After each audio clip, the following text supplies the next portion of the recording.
பரக்கத்தாபாத்தின் ஒட்டுமொத்த ஜமாத்திற்கு மகிழ்ச்சிக்குரிய ஒரு அற்புதமான நிகழ்ச்சி எல்லாம் நடத்தி வைத்துக் கொண்டிருக்கின்றான். ஜாமியா ஜன்னாத்துன் நயீம் ஹாஃபிஸ்களை உருவாக்கிக் கொண்டிருந்து அதற்கு அடுத்த கட்டப்பணியாக ஆலிம்களை உருவாக்கும் மகத்தான சேவை ஆற்றி வருகின்றது. முதல் கட்டமாக முதலாம் ஆண்டு பட்டமளிப்பு விழா நடைபெற்றுக் கொண்டிருக்கின்றது. அதில் சில சகோதர உலமாக்கள் பட்டம் பெற்று வெளியாக இருக்கின்றார்கள். அல்லாஹ் இவர்களை கபூல் செய்வானாக. இந்த மதரசாவை அல்லாஹ் தஆலா கபூல் செய்வானாக. இஹ்லாஸோடு துவங்கப்பட்டு அதன் அரிய பலனாக இந்த உலமாக்களை வார்த்தெடுத்து சமுதாயத்துக்கு வழங்கும் ஒரு நற்பணியை நிர்வாகிகள் செய்து கொண்டிருக்கின்றார்கள். அல்லாஹ் அவர்களை கபூல் செய்வானாக. அவருடைய எல்லா காரியங்கள் அல்லாஹ் தஆலா பறக்கச் செய்வானாக. சகோதரர்களே, இந்த நல்ல சந்தர்ப்பத்தில் தீனுடைய இல்மை பற்றியும் உலமாக்களுடைய மதிப்பை பற்றியும் சிறப்பு பற்றியும் எனக்கு முன்னால் ஆலிம்கள் பேசியிருக்கின்றார்கள். குறுகிய இந்த நேரத்தில் பட்டம் பெறக்கூடிய ஆலிம்களுக்கு சில அறிவுரைகளையும் அவர்கள் இங்கிருந்து விடைபெற்று சென்ற சமுதாயத்தில் செய்ய வேண்டிய பணிகளையும் நான் சுட்டிக்காட்ட விரும்புகின்றேன். இங்கே வந்திருக்கக்கூடியவர்கள் அரபிக் கல்லூரியில் என்ன நடைபெற்றுக் கொண்டிருக்கின்றது, எப்படி மாணவர்களை உருவாக்கப்படுகின்றார்கள், இதன் லட்சியமும் குறிக்கோளும் என்ன என்பதை இந்த குறுகிய நேரத்தில் நாம் விலக கடமைப்பட்டிருக்கின்றோம். நம் அனைவரும் இதுபோன்ற மதாரிசுகளை, அரபி மதாரிசுகளை கட்டி காப்பது இந்த காலத்தின் கட்டாயம் நிறுவனம் என்பதை இந்த நல்ல நேரத்தில் உணர கடமைப்பட்டிருக்கின்றோம். உங்களுக்கு முன்னால் ஓதிய குர்ஆனுடைய வசனத்தில் அல்லாஹ் தஆலா கூறுகின்றான், கூனு ரப்பானியீன், நீங்கள் இறைவன் சார்ந்தவர்களாக, ரப்பு சார்ந்தவர்களாக ஆகிவிடுங்கள். ஏனென்று சொன்னால் உங்களுக்கு குர்ஆனுடைய ஞானம், கிதாபுடைய ஞானம் கொடுக்கப்பட்டு நீங்கள் அதை கற்பித்துக் கொண்டிருக்கின்றீர்கள். ஆகவே குர்ஆன் கற்றவர்கள், தீனுடைய இல்மு கற்றவர்களுடைய கடமையை இந்த ஆயத்தில் உணர்த்தப்படுகின்றது. அந்த தகுதியின் அடிப்படையில் தான், அந்த லட்சியத்தின் அடிப்படையில் தான் இங்கே உலமாக்கள் உருவாக்கப்படுகின்றார்கள். உலமாக்களை என்ன சொல்லப்பட வேண்டும், அவர்களுடைய சிறப்பு என்ன? அது உலமா வரசத்துல் அன்பியா, உலமாக்கள் நெய்மாருடைய வாரிசுகள். நெய்மார்களுக்கு எவ்வளவு பெரிய சிறப்பு இருக்கின்றது. அல்லாஹ்வின் புறத்திலிருந்து அவர்கள் தேர்வு செய்யப்பட்டு இந்த உம்மத்தின் நேர்வழிக்காக வேண்டி, மனித குலத்தின் விமோசனத்திற்காக வேண்டி அவர்கள் நபித்துவம் கொடுக்கப்பட்டது முதல் கடைசி மூச்சு வரை பாடுபட்ட உயர்ந்த மனிதர்களாக, உயர்ந்த புருஷர்களாக அவர்கள் இருக்கின்றார் நெய்மார்கள். நெய்மாருடைய சில்சிலாவை அல்லாஹ் தஆலா முடித்து விட்டான். அதற்கு அடுத்தபடியாக அவர்களின் வாரிசுகளாக உலமாக்கள் இந்த உலகத்தில் நெய்மார்கள் செய்த அதே பணியை செய்வார்கள். அல்லாமா இக்பால் அவர்கள் ஒரு இடத்துல குறிப்பிடுகின்றார்கள், ஹத்முன் நுபுவத், நபி ஸல்லல்லாஹு அலைஹி வஸல்லம் அவர்களை இறுதி தூதராக அனுப்பி நபித்துவம் என்றதை அல்லாஹ் தஆலா முற்றுப்பெற வைத்து விட்டார் என்பது இது ஒரு மாபெரும் நியமத்தாக இருக்கின்றது. இனி உலகத்தில் தீனை பிரச்சாரம் செய்வதற்கு, மார்க்கத்தை எடுத்துச் சொல்வதற்கு யாரும் நாம் குழம்ப வேண்டியதில்லை. இதில் சந்தேகப்படுவதற்கு இடம் இல்லை. அல்லாஹ் தஆலா நமக்கு இந்த ஹத்முன் நுபுவத் என்பதன் மூலம் மாபெரும் ஒரு நியமத்தை அல்லாஹ் தஆலா வழங்கி இருக்கின்றான்.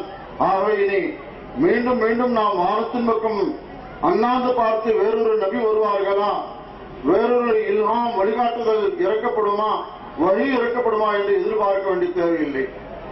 அல்லாஹ் தஆலா நபி ஸல்லல்லாஹு அலைஹி வஸல்லம் அவர்கள் மூலமாக இந்த மனித குலத்தின் கடைசி காலம் வரைக்கும், கடைசி நபர் வரைக்கும் என்னென்ன வாழ்க்கையின் வழிகாட்டுதல் தேவை அது பூரா அல்லாஹ் தஆலா வழங்கி இருக்கின்றான். அதில் எந்த குறையும் இல்லை. அப்படி வழங்கிவிட்டு நாம் இந்த தீனை, இந்த மார்க்கத்தை பரிபூர்ணமாக்கி விட்டோம். அல்யௌம அக்மல்து லக்கும் தீனக்கும் என்று அல்லாஹ் தஆலா பரிபூர்ணத்துவத்தின் 7ஆம் அறிக்கை அல்லாஹ் கொடுத்திருக்கின்றார். ஆக இஸ்லாம் என்பது ஒரு பரிபூர்ணமான முழுமை பெற்ற ஒரு மார்க்கம். உலகத்தில் எத்தனையோ மதங்கள் தோன்றியது. ஆனால் இந்த இஸ்லாமிய மதத்துக்குள்ள சிறப்பு என்னன்னு சொன்னால் அது பாதுகாக்கப்பட்ட மார்க்கம். கடைசி நாள் வரைக்கும் பாதுகாக்கப்பட்டது. கிறிஸ்துவ மதத்தை பற்றியும் யூத மதத்தை பற்றியும் அல்லாஹ் தஆலா ஒரு ஏஜாஸ் அடிப்படையில் அறிக்கை கொடுத்து விட்டான். அஹ்லில் மவ்தூபி அலைஹிம் வலல்லாலீன். இன்று அசல் வடிவத்தில், முழுமையான வடிவத்தில் கிறிஸ்துவம் இல்லை, யூதத்துவம் இல்லை, வேறு மதங்கள் இல்லை. இஸ்லாம் இறக்கப்பட்ட நாள் முதல் இன்று வரை பரிபூர்ணத்துவத்தோடு இருக்கின்றது. அந்த பரிபூர்ணமான மார்க்கத்தை உலகத்தின் அத்துணை மக்களுக்கும், அத்துணை இடங்களுக்கும், அத்துணை காலத்திற்கும் எடுத்து சென்று இந்த கடமை ஆற்றக்கூடிய மாபெரும் பணியை இந்த உலமாக்களுக்கு அல்லாஹ் கொடுத்திருக்கிறார். வராசத், வாரிசுரிமை, நபித்துவத்தின் வாரிசுரிமை என்ற மாபெரும் பொறுப்பை இந்த உலமாக்கள் தன்னுடைய தோள்களில் ஏந்தி செல்ல இருக்கின்றார்கள். சமுதாயத்தில் சென்று நாளை முதல் அவர்கள் இந்த வேலையை, பணியை துவக்க இருக்கின்றார்கள். அப்படிப்பட்ட அந்த பணியை ஆற்றுவதற்கான தகுதியையும், அதற்குரிய பண்புகளையும், அதற்குரிய அத்தனை தன்மைகளையும் இங்கே உருவாக்கப்பட்டிருக்கின்றது. மதரசாவில் உருவாக்கப்பட்டிருக்கின்றது. மதரசா என்பது ஏதோ 4 வார்த்தை சொல்ல கற்றுக்கொண்டார்கள், எழுத தெரிந்து கொண்டார்கள் என்பதல்ல. நபித்துவத்தின் அத்துணை சாராம்சத்தையும் அவர்கள் தங்களுடைய சிந்தனைகளே, தங்களுடைய பிக்கரிலே, தங்களுடைய வாழ்க்கையில உள்வாங்கி அதை சமுதாயத்திற்கு எடுத்துச் சொல்லக்கூடிய, பிரதிபலித்து காட்டக்கூடிய அற்புதமான பொறுப்பை சுமந்து செல்கின்றார்கள். ஆக அவர்கள் பாக்கியசாலிகளாக இருக்கின்றார்கள். அல்லாஹ் தஆலா அவர்களை கடைசி காலம் வரை, அவர்கள் வாழும் காலமெல்லாம் அவர்களை கண்ணியமாக வாழ வைத்து இந்த கடமையை முற்றிலும் அவர்கள் ஆற்றுவதற்கு அல்லாஹ் தஆலா அவர்களுக்கு உதவி செய்வானாக. அவர்கள் சமுதாயத்தில் சென்றவர்கள் பல்வேறு களங்களிலே பணி செய்ய வேண்டியது இருக்கின்றது. இதற்கு முன்னெல்லாம் யோசிக்கப்பட முடியாத அத்தியாவசியமான முக்கியத்துவம் வாய்ந்த பணிகள், களங்கள் அவர்களுக்கு இருக்கின்றது, காத்திருக்கின்றது. அந்த களங்களிலே அவர்கள் செயல்பட வேண்டிய மாபெரும் பொறுப்பு அவர்களுக்கு இருக்கின்றது. முதன்மையாக வருங்கால சமுதாயத்தை முஸ்லிம்களாக தக்க வைப்பதற்குள்ள ஒரு களம் அவர்களுக்கு காத்திருக்கின்றது. இன்றைய ஆபத்தான சோதனையான காலத்தை நாம் வாழ்ந்து கொண்டிருக்கின்றோம். நம்முடைய இளைய சமுதாயம், அடுத்த கட்ட சந்ததியினர்கள் ஈமானின் பேர்ல, அல்லாஹ்வுடைய யகீன் பேர்ல, இஸ்லாமினுடைய சிந்தனையின் பேர்ல அவர்கள் இஸ்லாமிய பண்புகளோடு இந்த உலகத்தில் வாழ முடியுமா என்ற கேள்விக்குரிய எழுந்திருக்கின்றது. காரணம், நம்ம அடிக்கடி கேள்விப்படுறோம், இந்த நாட்டில் எப்படிப்பட்ட மதவாத சக்திகள் அவர்கள் தலையெடுத்துக் கொண்டும் குரல் கொடுத்துக் கொண்டும் இருக்கின்றார்கள் என்று சொன்னால், சமீபத்தில் நாமெல்லாம் கேள்விப்பட்டோம், பாராளுமன்றத்தில் இந்திய நாடு ஒரு மதச்சார்பின்மை நாடு என்பது இன்று வரைக்கும் சட்டங்கள் எழுதி வைக்கப்பட்டிருக்கின்றது. இந்திய அரசியல் சாசனத்தில் இந்தியா என்பது மதச்சார்பின்மை நாடு. ஆனால் பாராளுமன்றத்தில் சமீபத்தில் குரல் கொடுக்கப்பட்டது, இந்தியா நாடு இந்து நாடு, மதச்சார்பின்மை நாடு என்பது இனி இல்லை என்று சொன்னால், இந்தியாவில் பல்வேறு மதங்களும் பல்வேறு சமயத்தவர்களும் இங்கே வாழ்ந்து கொண்டிருக்கின்றார்கள். அவரவர்களுடைய மத சுதந்திரத்தோடு அவர்கள் அந்த மதத்தை கட்டி காத்துக் கொண்டிருக்கின்றார்கள். அதற்கெல்லாம் ஆபத்து ஏற்படுத்தக்கூடிய விதத்தில், ஊர் விளைவிக்கக்கூடிய விதத்தில் இந்திய நாடு மதச்சார்பின்மை நாடு அல்ல என்று தைரியமாக துணிச்சலோடு சொல்ல வந்திருக்கின்றார்கள். அதன் பிறனாக ஆங்காங்கே என்ன நடைபெற்றுக் கொண்டிருக்கின்றது? பள்ளிக்கூடங்களிலே குழந்தைகளுக்கு கட்டாயமாக வந்தே மாதரம் சொல்ல வேண்டும், அல்லது சரஸ்வதி பூஜை செய்ய வேண்டும், சூரிய நமஸ்காரம் செய்ய வேண்டும் என்ற இஸ்லாமிய ஏகத்துவ கொள்கைக்கு முரணான விஷயங்கள் எல்லாம் சொல்லப்பட்டு வரக்கூடிய காலத்தில் நாம் அவர்களோடு சண்டை போட போவதில்லை, அவர்களோடு நாம் போராடப் போவதில்லை. நம்முடைய முஸ்லிம் இஸ்லாமிய சமுதாயத்தின் குழந்தைகளை அவருடைய பசுமையான உள்ளங்களில் இஸ்லாமிய அடிப்படை கருத்துக்கு, யகீனுக்கு மாற்றமான நச்சு கருத்துக்களை விதைக்கப்படுவதற்கு முன்னால் அவர்களை பாதுகாக்கப்பட வேண்டிய அவருடைய ஈமான உள்ளத்தை இஸ்லாமில ஏகத்துவத்தில் அவர்களை நிலைத்திருக்க செய்வதற்காக வேண்டி நாம் எல்லாரும் சேர்ந்து பாடுபட வேண்டிய கட்டாயம் இருக்கின்றது. அந்த களம் உலமாக்களுக்கு காத்திருக்கின்றது. வீடு வீடாக, தெரு தெருவாக, பட்டி தொட்டிகள் முதல் கிராமம் கிராமமாக, ஊர் ஊராக சென்று நம்முடைய இஸ்லாமிய குழந்தைகள் அவர்கள் கல்வியின் பெயரால், கலாச்சாரத்தின் பெயரால் இந்த இஸ்லாமிய அடிப்படை கொள்கையிலிருந்து மாற்றப்படுவதற்குள்ள முயற்சிகள் வெற்றிகரமாவதற்கு முன்னால் நம்முடைய குழந்தைகளை நாம் பெற்றெடுத்த இந்த செல்வங்களை அவர்கள் ஈமானோடு இஸ்லாமில நிலைத்திருந்து அல்லாஹ்வுடைய அகீதாவை குர்ஆனோடு உள்ள தொடர்பை அவர்கள் உறுதிப்படுத்தும் விதமாக ஷரியத்துடைய சட்டங்களை அவர்கள் தன்னுடைய வாழ்க்கையை கடைபிடிக்கும் விதமாக பெருமானார் ஸல்லல்லாஹு அலைஹி வஸல்லம் மேலான நபி வழிமுறையை அவர்கள் அனுபவமாக அவருடைய வாழ்க்கையில கொண்டு வருவதற்காக வேண்டி அடுத்து வரும் இளைய சமுதாயங்களை அடுத்து வரும் இளைய சந்ததிகளை நாம் பாதுகாக்க வேண்டிய மாபெரும் பொறுப்பு இருக்கின்றது. நாம் இப்போது அதை சிந்திக்க தவறிவிட்டோம் என்று சொன்னால், இந்த உலமாக்கள் அந்த களத்தில் போய் பணியாற்றவில்லை என்று சொன்னால், அடுத்தடுத்த காலங்களிலே நம்முடைய எதிர்கால சந்ததிகளின் ஈமான நிலை என்னவாகும், அவருடைய இஸ்லாமிய பற்று என்னவாகும், அவன் மார்க்கம் சார்ந்த நிலை என்னவாகும் என்பதை நாம் யோசிக்க கடமைப்பட்டிருக்கின்றோம். முதல் களம் இது. இரண்டாவதாக, இந்த மத சுதந்திரம் கொடுக்கப்பட்டிருக்கூடிய மத சார்பின்மை நாடாய இந்திய நாட்டிலே ஒவ்வொரு மதத்தவர்களுக்கும் அவருடைய மதத்தை தழுவி செயல்படுவதற்குள்ள அனுமதியும் சட்டமும் இருக்கின்றது, உரிமை. இஸ்லாமியர்களுக்கு முஸ்லிம் பர்சனல் லா, முஸ்லிம் தனியார் சட்டம் என்ற ஒரு தொகுப்பு இருக்கின்றது. எல்லா சிவில் சட்டங்கள்ல இந்திய நாட்டில் பொதுவாக எல்லாருக்கும் பொது சட்டங்கள் இருக்கின்றது.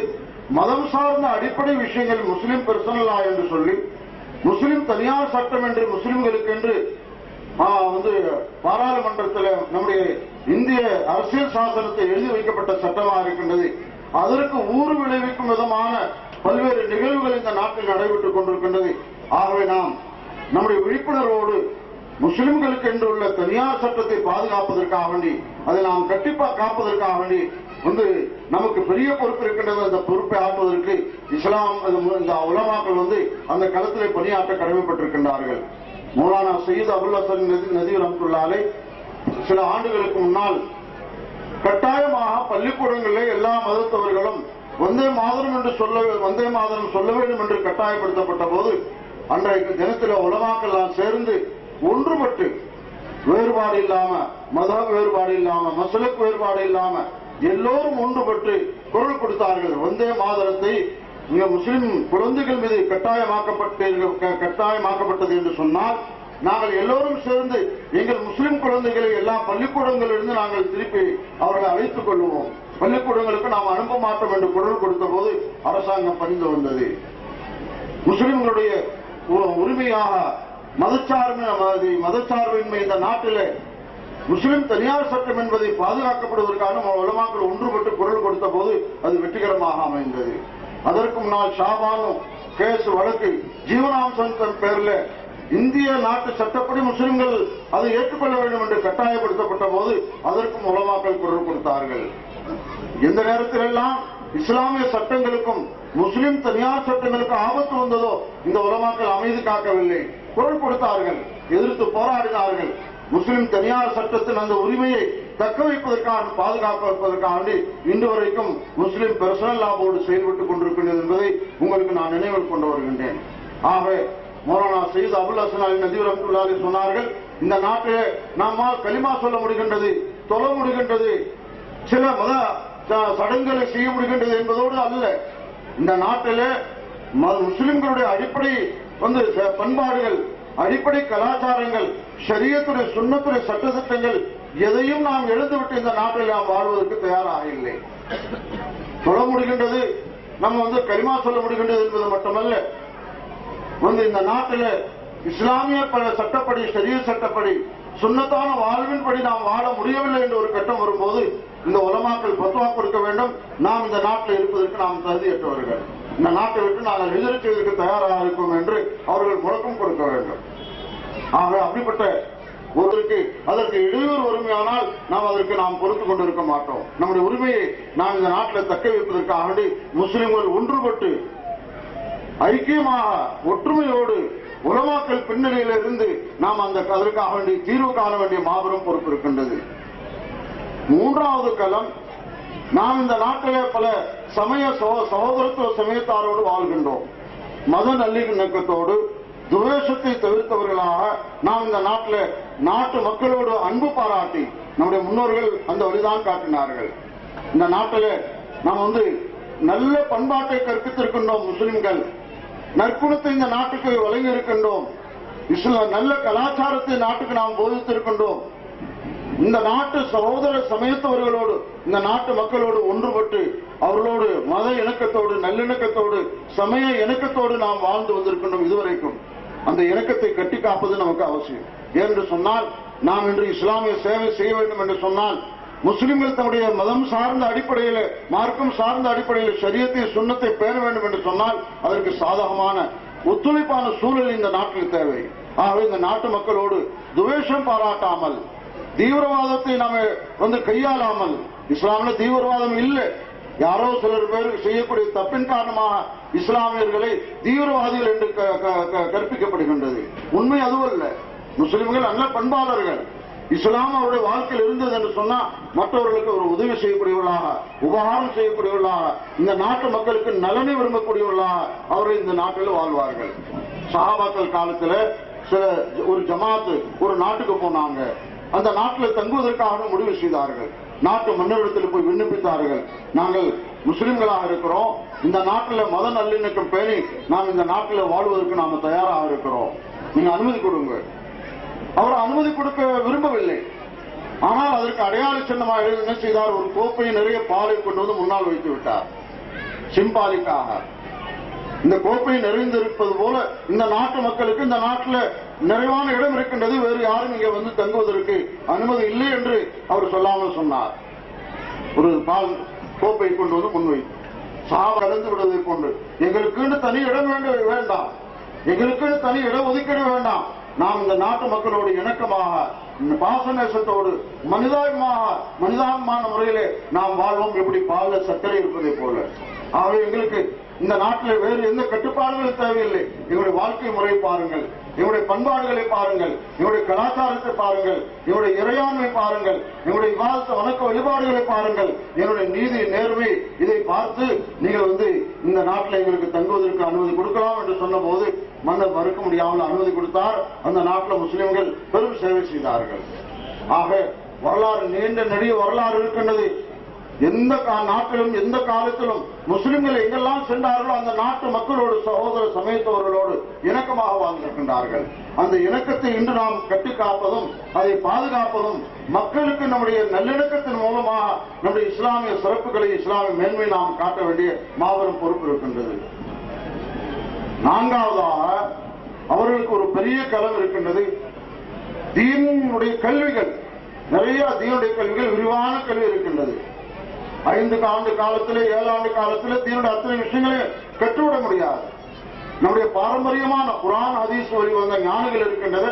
ரொம்ப விரிவானது, ரொம்ப ஆழமானது, பல்வேறு துறைகள் சார்ந்தது. இன்று அரபிக் கல்லூரிகள் நலிவடைந்து வரக்கூடிய இந்த காலகட்டத்தில் இந்த உலமாக்கள் செய்ய வேண்டிய கடைசி களம், 4வது முக்கியத்துவம் வாய்ந்த களம் என்னன்னு சொன்னா அரபி மதரசாக்களின் மூலம் குர்ஆன் ஹதீஸுடைய இல்முகளை பாதுகாப்பதற்காக வேண்டி அவர்கள் உயிர் கொடுத்து போராட வேண்டும். அதற்காக வேண்டி பழமை தொன்மை வாய்ந்த இந்த கிதாபுகள், குர்ஆன் ஹதீஸுடைய தப்சீர்கள், ஹதீஸ்கள், பல்வேறு துறைகள் சார்ந்த இந்த இல்முகளை இன்றைய நவீன கால மக்களுக்கு, இன்றைய படித்த மாணவர்களுக்கு அவர்களுக்கு புரியும் விதமாக நவீன முறையில, சாதகமான முறையில, ஆயுர் ரீதியான முறையில, அதை புதுமையான முறையில அவர்களுக்கு அந்த இல்மின் பக்கம் பழமை தொன்மை வாய்ந்த அந்த இல்மினுக்கும் அவர்களுக்கு ஈர்ப்பு ஏற்படும் விதத்தில் அவர்களுக்கு அதை இலகுபடுத்தி எளிமைப்படுத்தி அவர்களுக்கு போதிக்க வேண்டிய ஒரு காலகட்டத்தில் இருக்கின்றோம். இல்லை என்று சொன்னால் பழமை என்று கருதி அதை ஒதுங்கி விடுவது இஸ்லாமில் பழமை என்பதற்கு இல்லை. இஸ்லாம் எல்லா காலத்துக்கும் பொருந்தக்கூடியதாக இருக்கின்றது. பழமை புதுமை என்ற விவாதத்துக்கு இந்த குர்ஆன் ஹதீஸுடைய இந்த இல்முகள் இல்லை. எல்லா காலத்திலும் அது பிரகாசிக்கக்கூடிய விதத்தில், எல்லா காலத்துக்கும் தீர்வு சொல்லக்கூடிய விதத்தில் இருக்கின்றது. ஜார்ஜ் பெர்னாஷா ஒரு அழகான ஒரு கருத்தை சொன்னார். நான் என்னுடைய அறிவை கொண்டு ஆராய்ச்சி கொண்டு ஆராய்ந்து மிக ஒரு அற்புதமான ஒரு திட்டத்தையும் வாழ்வியல் நெறியையும் மக்களுக்கு வழிகாட்டும் ஒரு கருத்தை நான் சொல்லுகின்றேன் என்று சொன்னால் அது ஏற்கனவே முகமது ஸல்லல்லாஹு அலைஹி வஸல்லம் அவர்கள் 1400 வருடங்களுக்கு நான் சொல்லிவிட்டார். நான் எதையெல்லாம் புதுமையானது தேவையானது இந்த காலத்திற்கு மக்களுக்கு நேர்வழி காட்ட வேண்டும், நல்வழிப்படுத்த வேண்டும், வாழ்வியல் திட்டமாக நான் அறிவிக்க வேண்டும் என்று ஆராய்ச்சி செய்து ஒரு புதுமை கருத்தாக நான் எதை சொல்ல விரும்புகின்றேனோ அதை ஏற்கனவே முகமது ஸல்லல்லாஹு அலைஹி வஸல்லம் அவர்கள் சொல்லிவிட்டார்கள். நான் ஒன்றாக பார்த்தேன். நான் சொல்லக்கூடிய புதுமை கருத்துக்கள் குறித்து வைத்துக் கொண்டு இது ஏற்கனவே யாரும் சொல்லியிருக்கின்றார்களா, எங்கும் அதற்கு ஆதாரம் இருக்கின்றதா, வழிகாட்டுதல் இருக்கின்றதா என்று சொன்னால், நான் யோசித்த என் சிந்தனையில் உதித்த என்னுடைய அறிவியல் பட்ட ஆராய்ச்சியில தெளிந்த அந்த விஷயங்கள் போறா எம்பெருமானார் ஸல்லல்லாஹு அலைஹி வஸல்லம் அவர்கள் 1400 வருடங்களுக்கு முன்னால் சொல்லி இருக்கின்றார். அப்படிப்பட்ட ஒரு பாரம்பரியம் மிக்க இந்த இல்முகள், இதை கட்டி காப்பதும் இதை பாதுகாப்பதும் இந்த உலமாக்களுடைய கடமையாக இருக்கின்றது. ஆகவே இந்த 4 களங்களில் அவர்கள் இங்கே விடைபெற்று சென்று இங்கே ஒரு பொறுப்பை எடுத்துக் கொண்டு சென்று அவர்கள் பணி செய்ய வேண்டிய, கடமை ஆற்ற வேண்டிய காலகட்டத்தில் இருக்கின்றார்கள். அல்லாஹ் அவர்களுக்கு உதவி செய்வானாக. அந்த மாபெரும் கடமை ஆற்றுவதற்காக வேண்டி, மாபெரும் துணிச்சலான இந்த வேலை செய்வதற்காக வேண்டி, பொறுப்பான இந்த வேலை செய்வதற்காக வேண்டி அவர்களுக்கு சில பண்புகள் தேவை. அதை நான் அறிவுரையாக அவர்களுக்கு சொல்ல விரும்புகின்றேன். முதல் கட்டமாக அவர்கள் இந்த இல்மை படித்ததன் தொடர்பாக அல்லாஹ்வோடு ஆழமான தொடர்புகளை அவர்கள் ஏற்படுத்திக் கொள்ள வேண்டும். அல்லாஹ்வோடு சீரான, நேரான, அழுத்தமான, ஆழமான தொடர்பை அல்லாஹ்வோடு ஏற்படுத்திக் கொள்ள வேண்டும். என்று சொன்னா உலமாக்களை பற்றி அல்லாஹ் சொல்லுகின்றான், இன்னமா யஹ்ஷல்லாஹு மின் இபாதில் உலமா. உண்மையில அல்லாஹ்வை முழுமையாக சரியாக பயப்படக்கூடியவங்க, அவனுக்கு பயந்து வாழக்கூடிய உலமாக்கள் மட்டும்தான். இந்த இல்முடைய பிரத்யேக தன்மையே தக்வா என்பதாக இருக்கின்றது. எம்பெருமானார் ஸல்லல்லாஹு அலைஹி வஸல்லம் சொன்னாங்க, ஆனா அத்துகாக்கும் பில்லாஹி வ அலமுக்கும், நான் அல்லாஹ்வுடைய விஷயத்தில் நான் அதிக அறிவுள்ளவனாக இருக்கின்றேன். ஆகவே நான் அல்லாஹ்வை அதிகமாக நான் பயப்படுகின்றேன். இஸ்லாமிய ஞானங்களும் குர்ஆன் ஹதீஸுடைய இல்முகளும் யாரிடத்தில் அதிகமாக இருக்கின்றதோ அவர்கள் அல்லாஹ்வோடு தொடர்புள்ளவர்களாக இருப்பாங்க. கூனு ரப்பானியின் என்று சொல்லப்பட்டது அந்த கருத்தில் தான். நீங்க ரப்பு சார்ந்தவர்களாக, ரப்புடைய பொருத்தத்திற்கான இந்த உலகத்தில் வாழக்கூடியவங்களா, செயல்படக்கூடியவங்களா, வழிகாட்டக்கூடியவங்களா நீங்க ஆக வேண்டும். ஆக தக்வா அடிப்படையில குர்ஆன் ஹதீஸுடைய வாழ்க்கை பேணக்கூடியவர்களாக, அவர்கள் தங்களை இந்த விஷயத்தில் அவர்கள் பலப்படுத்தியவர்களாக, தங்களை வலிமைப்படுத்தியவர்களாக செயல்பட வேண்டும். நாம் ஓதிவிட்டோம், முடித்து விட்டது என்பதல்ல. இங்க 5 ஆண்டு காலம், மதரசாக்கள் 7 ஆண்டு காலம் கல்வி கற்பித்து அவர்களை பட்டம் கொடுத்து அனுப்புவதன் நோக்கம் அவர்கள் கல்வியெல்லாம் கற்று முடித்து விட்டார்கள் என்பதல்ல. இனிமேல் அவர்கள் குர்ஆன் ஹதீஸ் இருந்து கல்வி ஞானங்களை பயன்பெறுவதற்கும், அதை தேடல் செய்வதற்கும், அதை அவர்கள் உள்வாங்குவதற்கும், அதன் மீது ஆராய்ச்சி செய்து உலக மக்களுக்கு அதை கொண்டு பயனளிப்பதற்கும் அவர்கள் தகுதி பெற்றிருக்கின்றார்கள். இன்று முதல் அவர்கள் உழைப்பு செய்வார்கள் இல்மின் மேல, குர்ஆன் ஹதீஸின் மேல. குர்ஆனோடு எப்படிப்பட்ட தொடர்பு இருக்க வேண்டும் நான் உங்களுக்கு அறிவுரையாக சொல்லுகின்றேன். குர்ஆனோடு ஆழ்ந்த அல்லாஹ்வுடைய கலாம், அல்லாஹ்வுடைய தொடர்பு என்பது குர்ஆனின் வழியாக, குர்ஆனை ஆராய்ச்சி செய்வதன் மூலம், குர்ஆனுடைய சட்டங்களை தெரிந்து கொள்வதன் மூலம், அதை நடைமுறைப்படுத்துவதன் மூலம், அதை மக்களுக்கு பிரச்சாரம் செய்வதன் மூலம் அந்த கடமை ஆற்ற வேண்டும். அல்லாமா இக்பால் அவர்களை பற்றி சொல்லப்படுகின்ற நான் படித்தவர், அவங்களுடைய சரித்திரத்தில் படித்தேன். அல்லாமா இக்பால் அவர் உலக பிரசித்த பெற்ற கவிஞர். அற்புதமான கவிதைகள், உயிரோட்டம் உள்ள கவிதைகள். இன்றும் அவருடைய கவிதைகள் மறந்துவிட்ட அல்லது அல்லாஹ்வுடைய தொடர்பு இல்லாத அந்த மக்களுக்கு உள்ளத்தை தட்டி எழுப்பும் விதமாக ஆவேசமான, வீரியம் நிறைந்த அந்த கவிதைகள், அந்த கவிதைகள் கருத்துக்கள் எல்லாம் அவர் குர்ஆனில் இருந்து பெற்றார் என்று சொல்லப்பட்டிருக்கின்றது. குர்ஆன் ஆராய்ச்சி செய்தார், குர்ஆன் தொடர்பு கொண்டார். அந்த குர்ஆனோடு தொடர்பு கொண்டதன் விளைவாக அவருடைய கவிதைகள் அற்புதமான வீரியங்கள் ஏற்பட்டது, அற்புதமான சக்தி வெளிப்பட்டது. கிதாபில் எழுதியிருக்கின்றார்கள். அவருடைய வரலாற்றில் தினமும் அவர்கள் பின்னிரவில் எழுந்து குர்ஆனை ஓதுவாங்களாம். குர்ஆனை எப்படி ஓதுவோ லயித்து ஓதுவார்கள், அழுது கொண்டே ஓதுவார்கள். எப்படியா தங்களுடைய கவிதைகளை சுருதியோடு ராகத்தோடு பாடினார்களோ குர்ஆனை ராகத்தோடு இரவெல்லாம் ஓதினார். அவருடைய ஓதுவதை பார்த்து அவருடைய தகப்பனார் சொல்லுவாங்களாம், குர்ஆன் உள்ளத்தில் இறங்குவதை போன்று ஓது. குர்ஆன் இப்பதான் உள்ளத்தில் அல்லாஹ் இறக்குகின்றார். குர்ஆன் உள்ளத்தில் இறக்கப்படுவதை போன்று ஓது என்று சொன்னார். அவ்வளவு பிடிப்போடு, ஆர்வத்தோடு, லைப்போடு குர்ஆன் ஓதினார். அவர் ஓதி அவருடைய குர்ஆன் ஓதி கொண்டிருக்கும் போது அது அழுகையின் காரணமாக குர்ஆன் நனைந்து விடுமா, கண்ணீரால் நனைந்து விடும். காலையில சூரியனுடைய வெயில்ல வைத்து அதை காய வைத்து விட்டு மறுபடியும் இரவுல ஓதுவாங்களாம். அவருடைய பர்சனல் குர்ஆன், தன்னுடைய அந்த பர்சனல் குர்ஆனை தன்னுடைய மகன் டாக்டர் ஜாவீதுக்கு வசீத் செய்தார். இந்த குர்ஆன் என்னுடைய மகனுக்கு கொடுக்கப்பட வேண்டும். அந்த குர்ஆனை பற்றி அறிந்த நண்பர்கள்லாம் இந்த கருத்தை சொன்னார். இரவெல்லாம் அவர் குறிப்பாக பின் இரவில் அவர் எடுத்து ஓதக்கூடிய குர்ஆன் இருக்கின்றது, அழுது கொண்டே ஓதுவார், நனைந்து விடும். சொல்லப்பட்டது அவங்க ஒரு கவிதை, குர்ஆனுடைய விஷயத்தில் கவிதை எழுதியிருக்கிறாங்க.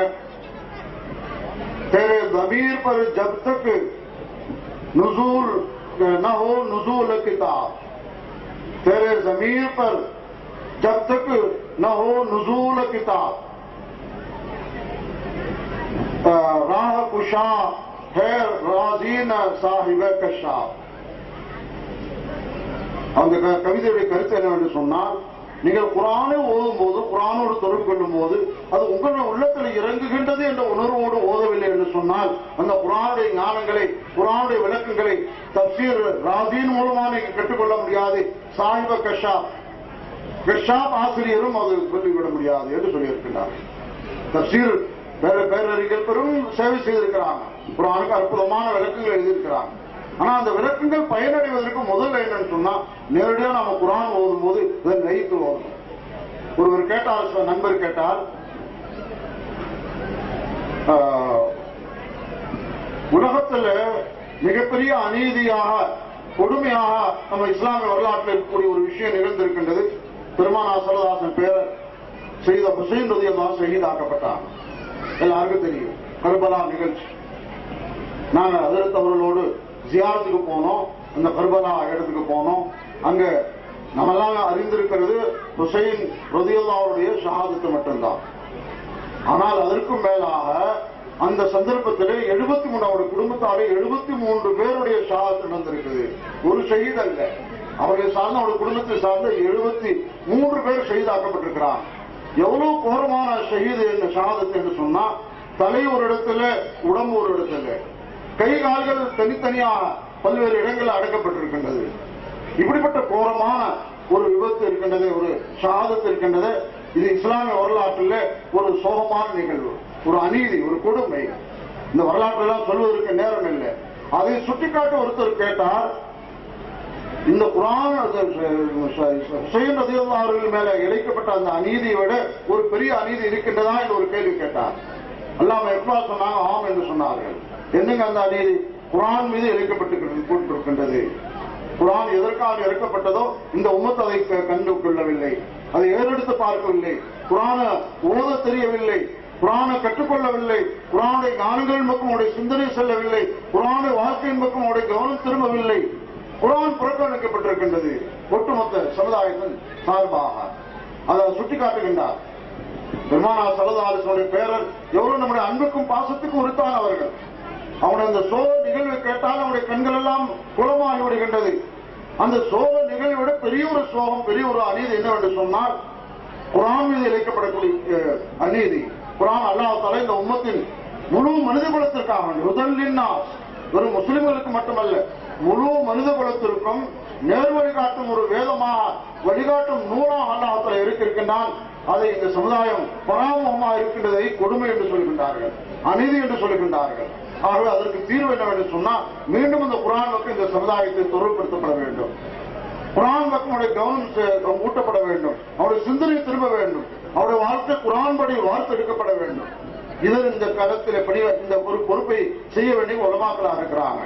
ஆக முதல்ல அவங்க அல்லாஹ்வோடு தன்னுடைய தொடர்பை வலிமைப்படுத்திக் கொண்டு, குர்ஆனோடு ஆழ்ந்த அவர்கள் உறவை ஏற்படுத்திக் கொண்டு, இந்த குர்ஆன் வழியாக வஜாஹிதுஹும் பிஹி ஜிஹாதன் கபீரா, இந்த குர்ஆன் மூலமாக மக்களிடத்தில் அல்லாஹ்வை அறிமுகப்படுத்துவதற்காக, இஸ்லாமிய அறிமுகப்படுத்துவதற்காக, இஸ்லாமோடு தொடர்புபடுத்துவதற்காக நீங்க போராடுங்கள் என்று அல்லாஹ் குர்ஆன்ல சொன்ன அந்த போராட்டத்தை இந்த உலமாக்கள் அவங்க செய்ய வேண்டும்.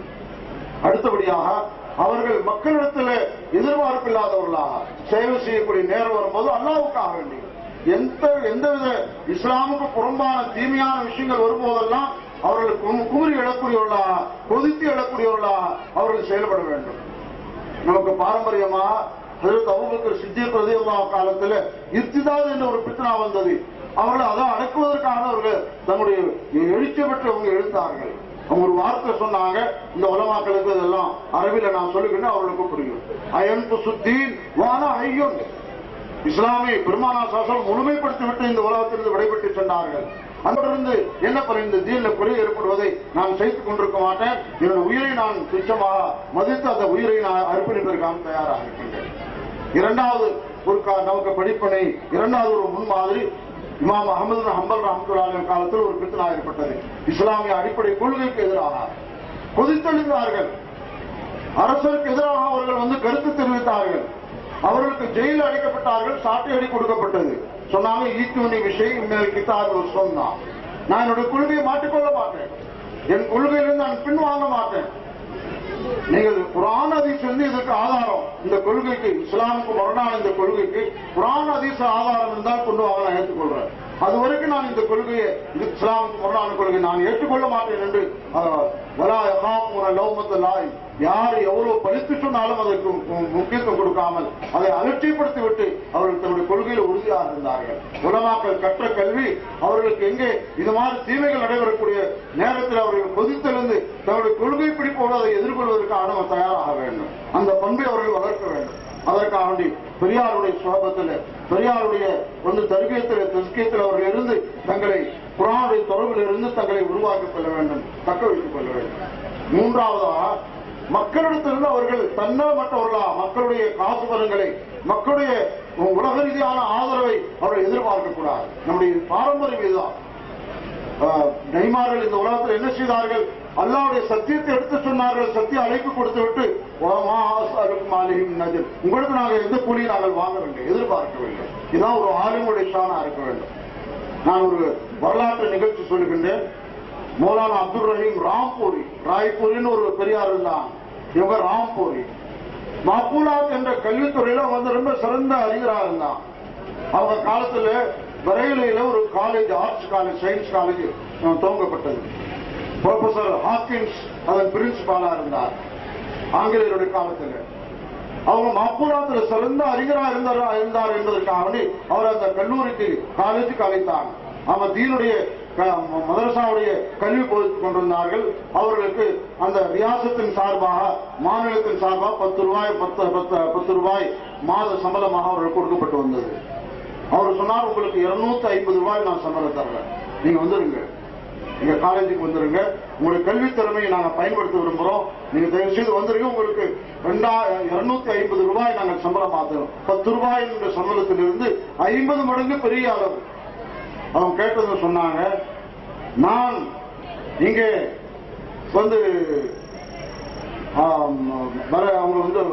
அவங்க ஒரு ஊர்ல, அவங்க இருந்த ஊர்ல, ராம்பூர்ல கல்வி போதித்து கொண்டிருக்கிறாங்க.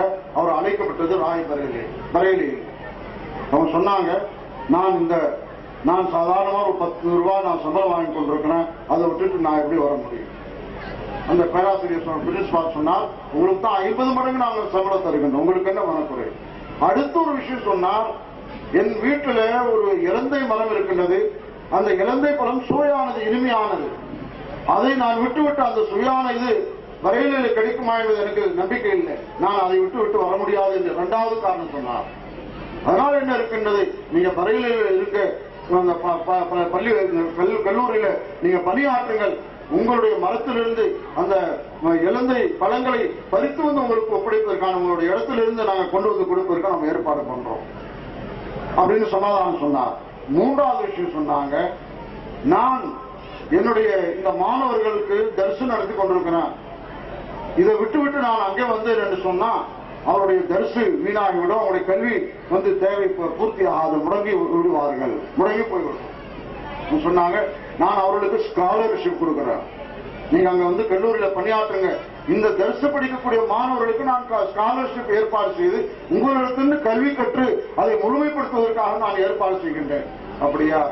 அதை கேட்டுவிட்டு 4வது ஒரு பேர் சொன்னாங்க, நாளைக்கு அல்லாஹ்விடத்துல போய் 10 ரூபாய் சம்பளம் வாங்கிக் கொண்டு முஸ்லிம் மாணவர்களுக்கு தீனுடைய இந்த கல்வி போதித்துக் கொண்டிருந்தீர்களே, இதை விட்டு 250 ரூபாய் சம்பளத்துக்காக நீங்கள் கல்லூரிக்கு சென்று விட்டீர்களே என்று அல்லாஹ் கேட்டா நான் என்ன பதில் சொல்லுவேன்? அப்படியே அந்த பிரின்சிபால் வாயெடுத்து போயிட்டார். இதுக்கு நான் ஒன்னும் சொல்ல முடியாது. 3 விஷயங்கள் சொன்னார், 3க்கும் அழகான தீர்வு சொன்னார். 4வதான அல்லாஹ்விடத்துல போய் இந்த 10 ரூபாய் சம்பளத்தை விட்டு 250 ரூபாய் சம்பளத்துக்காக நான் பணியாற்றினேன் என்று சொன்னா அல்லாஹ் என்னை கேட்க மாட்டானா என்று அவங்க சொன்ன போது அதை பாசாங்கா சொல்லல, உள்ளபூர்வமா சொன்னாங்க, இஹ்லாஸா சொன்னாங்க, அதன் அருமை உணர்ந்து சொன்னாங்க, தீனுடைய கல்வியின் அருமை உணர்ந்து சொன்னாங்க. அந்த தீனுடைய கல்வியின் பேர்ல கிடைக்கக்கூடிய ஒரு அரிய சம்பளத்தை, சின்ன சம்பளத்தை அதை துச்சமா அவங்க மதிக்கல, அதை திருப்தியோடு ஏற்றுக்கொண்டு பெரும் 250 ரூபாய் சம்பளத்தில் போஸ்டுக்காக அவங்க அதுக்காக முன் வரவில்லை, அதை ஏற்றுக்கொள்ளவில்லை. இதுதான் நம்முடைய பாரம்பரியம். இந்த உலமாக்கள் சமுதாயத்தில் சென்று சேவை செய்யக்கூடிய நேரத்தில் அல்லாஹ்வுக்காக சேவை செய்வார்கள். மக்களிடத்தில் பிரதிபலனை எதிர்பார்க்க மாட்டார்கள். குறைந்த சம்பளத்தில் மிகப்பெரிய தீனுடைய சேவையை மார்க்க பணி அவர்கள் சேவையாற்றிக் கொண்டிருக்கின்ற உலமா சமுதாயம். இவர்களும் அதே பாரம்பரியத்தில் வரக்கூடியவர்கள் தான். அந்த பாரம்பரியத்தை அவர்கள் கட்டி காத்து காசுக்காக பணத்துக்காக இஸ்லாமிய சட்டங்களை இஸ்லாமிய கல்விகளை அவர்கள் கைவிடவோ அந்த சேவையை கைவிட அவர்கள் செய்ய மாட்டார்கள். குறைந்த சம்பளத்தில் சிறிய தேவைகளை அவங்க சிறிய சம்பளத்தோடு அவர்கள் எல்லா விதமான மனம் திறந்து தாராளமாக கல்வி பணி செய்யக்கூடியவர்களாக உலமாக்கள் இருந்து கொண்டு இருக்கின்றார்கள்.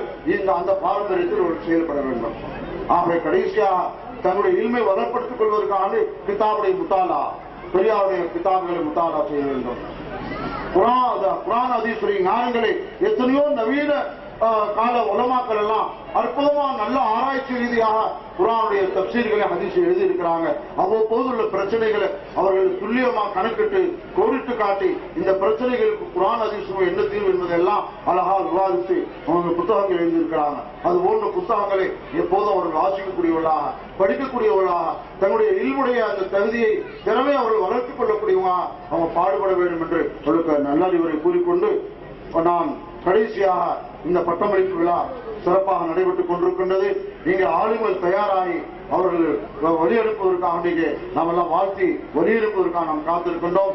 அல்லாஹ் இந்த மதரசாவை நான் மீண்டும் ஒரு தடவை இந்த மதரசாவுடைய மென்மேலும் வளர்ச்சிக்காக வேண்டி கியாமத் நாள் வரை இது பல்வேறு ஆளுங்களை ஹாஃபிஸ்களை இன்னும் மார்க்க அறிஞர்களை சமுதாய தாயிகளை சமுதாய பிரச்சாரங்களை உருவாக்குவதற்காக வேண்டி இந்த மதரசா செயல்பட வேண்டும். அதற்கு உறுதுணையாக இருக்கும் இந்த நிர்வாகிகளுக்கெல்லாம் எல்லா விதமான வளங்களையும் கொடுக்க வேண்டும். எல்லா விதமான அவர்களுக்கு ஆக்கப்பூர்வமான எல்லா விதமான ஒத்தாசைகள் அல்லாஹ் தன் கைபி புறத்திலிருந்து கொடுக்க வேண்டும் என்று நான் துஆ செய்தவனாக இவர்கள் இந்த அறிவுரை மனதில் வைத்தவர்களாக சமுதாயத்தில் சொல்லி இஹ்லாஸோடு பாடுபடுவதற்கு நான் துஆ செய்து கொண்டு வாய்ப்பு கொடுத்தமைக்காக நான் நன்றி கூறி விடைபெறுகின்றேன். வாஹிரு தாவானா அல்ஹம்துலில்லாஹி ரப்பில் ஆலமீன்.